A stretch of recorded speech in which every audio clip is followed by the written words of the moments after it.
अभी इतनी छोटी सी 24 तीर्थंकरों के स्वरूप की किताब उनके जन्मदिन पर दी है। हमने उनको बिठाल करके कभी अपने महापुरुषों के बारे में दो बातें कही हैं कि देखो सैनिक ऐसे हुए, महावीर स्वामी ऐसे हुए और इनके माता पिता ऐसे थे। ये कभी हमने अपने बच्चों को बिठाल के सुनाया है? और हमें को नहीं मालूम तो क्या सुनाएं? तो भैया ये कब तक चलेगा? आगे आने वाली पीढ़ी को हम क्या देंगे? हमें स्वयं प्रथमान योग पढ़ करके और अपने महापुरुषों की कथाओं को कंठस्थ कर लेना चाहिए, हमेशा काम आएंगे। और दूसरी कहानियां तो हैं ही, बोध कथाएं भी हैं, छोटी छोटी सी घटनाएं, वो हमारे जीवन को और आने वाली पीढ़ी को यही दिशा देने वाली हैं। और नहीं तो और दूसरे लोगों के चरित्र तो अपन पढ़ते हैं। बहुत प्रकार की आजकल कथा कहानी की बहुत किताबें निकली, कितनी मैगजीन आती हैं, आप चाहे जिसमें पढ़ लो वही सब राग द्वेष वाली। लेकिन ये प्रथमानुयोग में जो कथा है उसकी विशेषता क्या है? तो कहते हैं कि प्रथमानुयोग में कथा की लालच से पहले तो ग्रंथ पढ़ते हैं, फिर उसी कथा में पाप का ऐसा बुरा फल बताया जाता है कि जिसको जान करके पाप से बचने की इच्छा हो जाती। ये प्रथमानुयोग की पद्धति। कथा का लालच देते कि पढ़ो, कहानी है, तुम्हारे मन की है कहानी। तो कहानी तो पढ़ रहे, पर उसमें पाप का ऐसा फल बताएंगे कि व्यक्ति को पाप से घृणा हो जाए और धर्म की तरफ प्रवृत्त हो जाए। तीन चीजें विशेष हैं प्रथमानुयोग में: संसार की विचित्रता और पाप पुण्य का फल और महापुरुषों की प्रवृत्ति। ये तीन चीजें ही प्रथमानुयोग में प्रमुख रूप से बताई गई। क्या है संसार का वैचित्र? कल जिसको शत्रु मानते थे वो बेटे की तरह आज उत्पन्न हो गया है घर में। कल जिसको अपना मित्र मानते थे वो अगले जीवन में शत्रु बन करके उत्पन्न हो गया है। कितनी वैचित्रता है! कोई पुत्र उत्पन्न होता है, कोई भाई के रूप में उत्पन्न हुआ है, कल के दिन हो सकता है कि वो ही हमारा शत्रु के रूप में उत्पन्न हो जाए। यहाँ शत्रुता और मित्रता का बड़ा वैचित्र है। इसलिए संसार की विचित्रता और पाप पुण्य का कैसा फल यहाँ संसार में जीव भोगता है, ये और महापुरुषों ने किस तरह अपने इस पाप पुण्य के बीच भी अपनी प्रवृत्ति को बनाए रखा, तो महापुरुषों की प्रवृत्ति कैसी रही, ये सब तीन बातें मुख्य रूप से प्रथमानुयोग बताता है। वो कहते हैं कि प्रथमानुयोग तो जो अव्युत्पन्न है, अर्थात प्राथमिक अवस्था में हैं, अभी मिथ्यात्व में फंसे हुए हैं, उनको धर्म में लगाने के लिए प्रथमानुयोग है। ऐसा नहीं समझना, सिर्फ इतने ही के लिए नहीं है। कहते कि अव्युत्पन्न जो मिथ्या दृष्टि है उसको तो इसके माध्यम से धर्म मिलता ही है, लेकिन जिनको तत्व ज्ञान भया होए, पीछे इस अनुयोग को बातें सुने, तो तिनको यहू तिसका उदाहरण रूप भाषे है।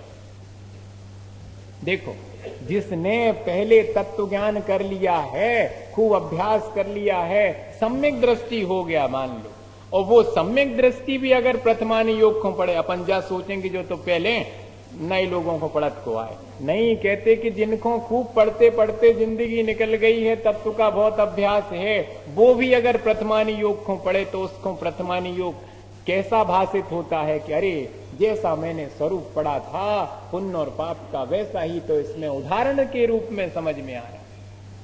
वो उदाहरण अगर देखना है, वो दृष्टांत अगर देखना है, तो प्रथमानुयोग में जो अपन थ्योरी पढ़ते हैं उसका प्रैक्टिकल अगर देखना है तो प्रथमानुयोग में ही देखने मिलेगा। ऐसा ये प्रथमानुयोग है। जैसे कि और आगे कहते हैं कि जैसे शुभ अशुभ और शुद्धोपयोग को जाने था, वह तिनके फल को जाने था। पुराण विषय तिन उपयोगन की प्रवृत्ति और तिनका फल जीवन के भयासो निरूपण किया।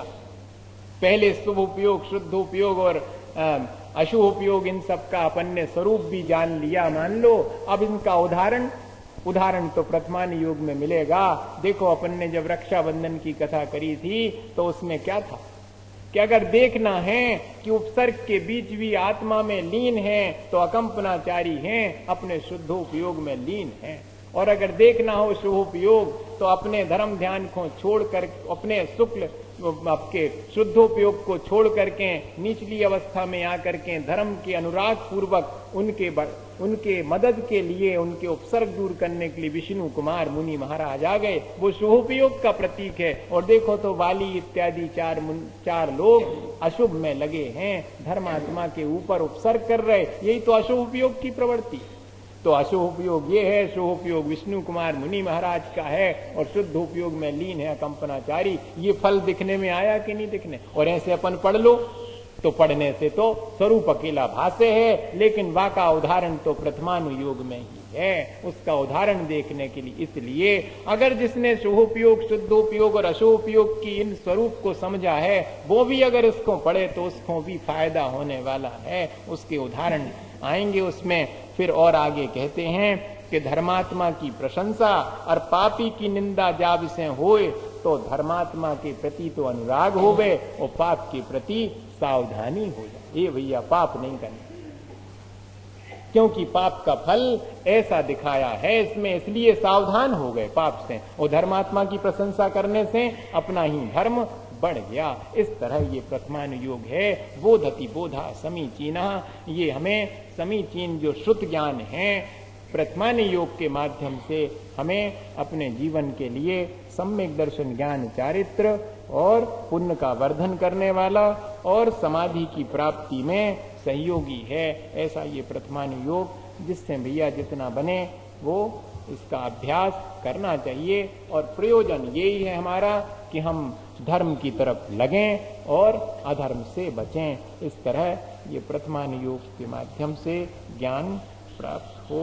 इसी भावना के माध्यम से आचार्य गुरुवर विद्यासागर मुनि महाराज